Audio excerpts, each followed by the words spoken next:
এক উকিল সাহেবকে তার নতুন বউ জিজ্ঞেস করলো, আচ্ছা এই উকালতির মানেটা কি? তখন উকিল সাহেব বলল, দাঁড়াও আমি তোমাকে একটা উদাহরণ দিয়ে বোঝাচ্ছি।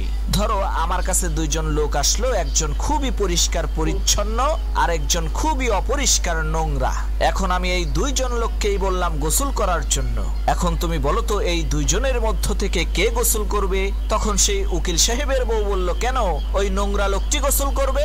উকিল সাহেব বলল, না ওই পরিষ্কার লোকটি গোসল করবে, কারণ তার গোসল করার অভ্যাস আছে। আর ওই নোংরা অপরিষ্কার লোকটি তো গোসলের মর্মই বোঝে না, ও গোসল করবে কেন? উকিল সাহেব আবার তার স্ত্রীকে বলল, এখন বলো কে গোসল করবে? উকিল সাহেবের স্ত্রী বলল, ওই পরিষ্কার লোকটি গোসল করবে। উকিল সাহেব বলল, না বরং ওই নোংরা লোকটি গোসল করবে, কারণ তার গোসল করার প্রয়োজন, আর পরিষ্কার লোকটির তো গোসল করার প্রয়োজনই নেই।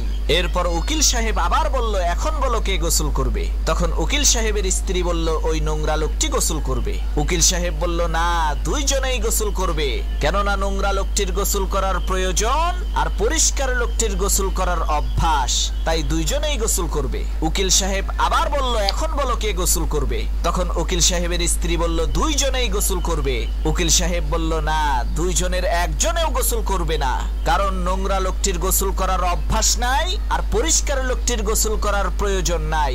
উকিল সাহেব আবার বলল, এখন বলো কে গোসল করবে? তখন তার স্ত্রী বলল, আমি মাফ চাই, এখন তুমি বলো কে গোসল করবে, কারণ তুমি প্রত্যেকবার আলাদা আলাদা উত্তর দাও আর প্রত্যেকটা উত্তরই সঠিক হয়। এখন আমি বুঝবো কি করে যে কোন উত্তরটা সঠিক? তখন উকিল সাহেব তার স্ত্রীকে বলল, এটাই ওকালতি, কোন উত্তরটা সঠিক সেটা কোনো বিষয় না, আসল বিষয় হলো আমি আমার কথাকে সঠিক প্রমাণ করার জন্য কতগুলো যুক্তি আর দলিল দিতে পারি।